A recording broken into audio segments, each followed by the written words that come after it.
We were lucky enough to get out and go camping, and on our way to our campsite, we ended up driving through a strong storm, heavy rain, strong winds.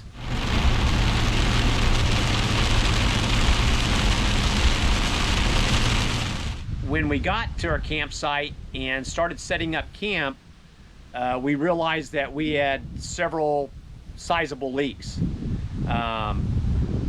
I think these were all due to the fact that we were driving into that storm. They were different than what you would have experienced had we already had camp set up and it just started raining on us. But this is what we found.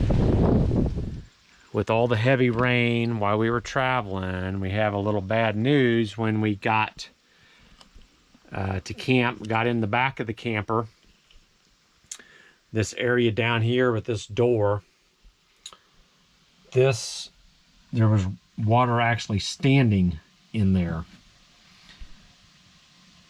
We've wiped it up now. You're not going to be able to see it, but I'm thinking it maybe come from this threshold somehow, maybe down under here and ran down this channel into here, and it just pooled up in there. Something we're going to have to look into. Another thing that we found was there was water standing in this channel, both of these channels of the window, and it ran down the wall, was down in here on the floor, down under the bench.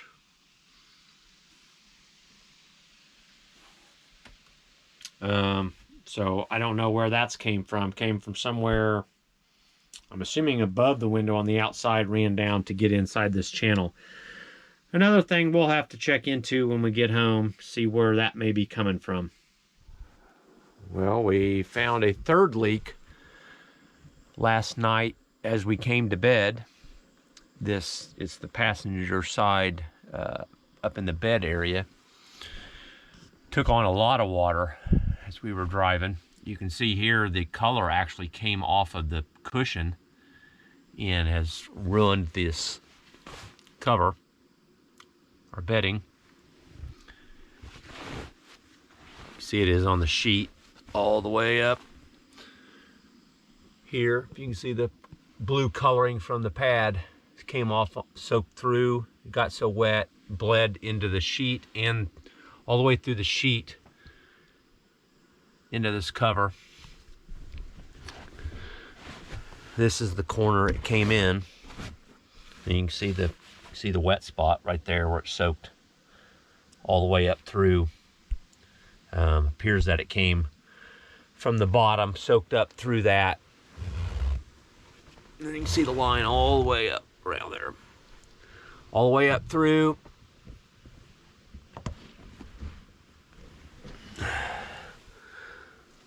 See the moisture on there from down under here. And that happened while we were driving yesterday. We've taken all the mattress off of here, and underneath that mattress has got a vinyl underneath of it, but it was soaked. So I'm gonna wipe all this down to get all that moisture off of there. We pulled the mattress clear out of the truck, brought it over to the kind of a center area in the campground. There are some picnic tables out here that are fairly dry. Pulled the foam out of the covering because it was soaked. All this is kind of a felt material that had soaked up all that water. It's still wet.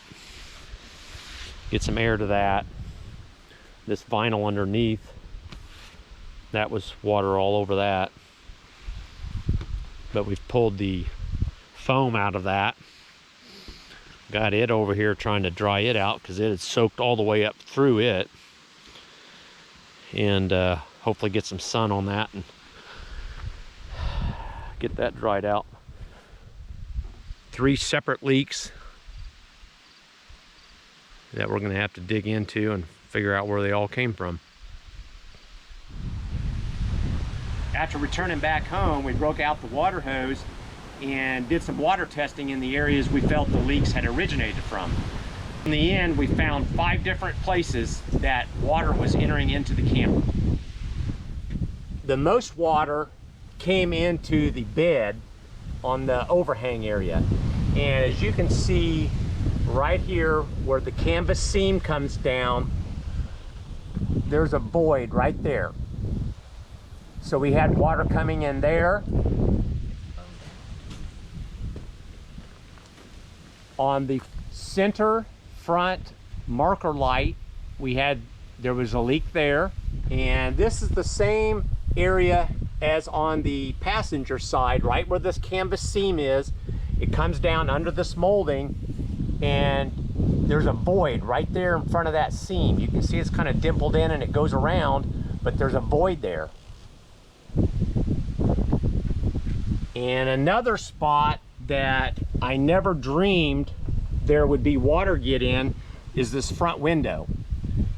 It's under the overhang where the bed is, so it's very protected, but the water comes up over the front of the truck, over the cab, and hits this window pretty good. Now, I know in the past, four-wheel campers had a little issue with the windows leaking. They had sliders up in the front and they were leaking. They had enough of an issue that they replaced them with the solid window, but it leaked on us. The last spot we found that was leaking is up under the door. This is the rear door threshold right here. And up under that, there is a gap right up under here. So as the water wrapped up the back of the truck while we were driving, it entered into here, up under the threshold.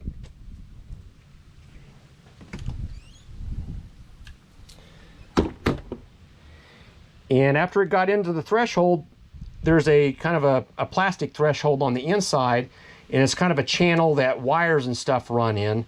The water entered into that,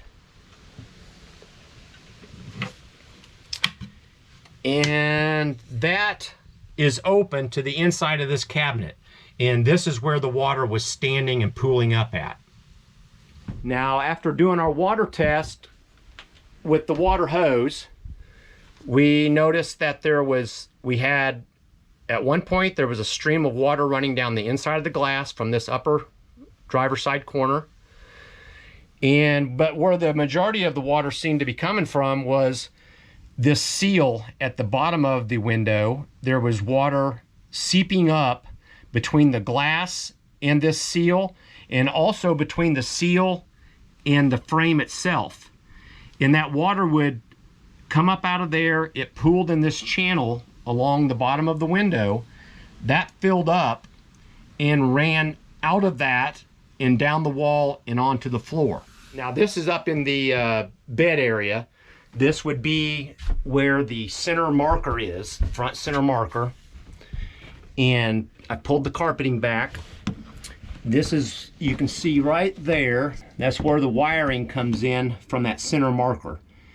And it has got sealant on that where the wires come in. Now, the marker itself's got some drain holes in it, but while doing our water test, that marker filled up with water enough to where it was just standing in there, and it got deep enough to where it was up to where the wires came in, and there's a void in this sealant where the wires come in, that it was leaking into the bed from there, as that marker filled up with water. And here we are over at the front corner of the bed. This is the passenger side. Now, both sides have a gap in that same spot right by this seam. But as you've seen in the video earlier, our leak definitely originated from this passenger side. Now, the factory said that they've never had an issue with this area, any water getting in. But right there, you can see water comes in there. I actually got sprayed in the face with it. This is the LED light that is on the passenger side above the bed. And this is the one that after that rain, we also seen water in it. It was more than condensation. There was big drops of water in that. And it started acting up. At one time, these two brighter LEDs were the only ones on. The switch is off. And now all of them are starting to light up. Noticed moisture up into the light itself. Like I said, that's in the off position. There's on. In an off, it will not shut off. So I guess I'm going to probably take that down, try to disconnect it so it's not running. Overnight, it was kind of like a night light all night long. Four-wheel campers got a good reputation. And keep in mind that these issues occurred while we were driving into a storm. Heavy rain, windy, water coming up off the road, and hopefully none of these things happened to you, but they did happen to us. I've talked to the dealer. They're going to do the right thing. They're standing behind the warranty. The factory is going to have all the gaps sealed, and the front window will be replaced. Then we should be good. Fingers crossed.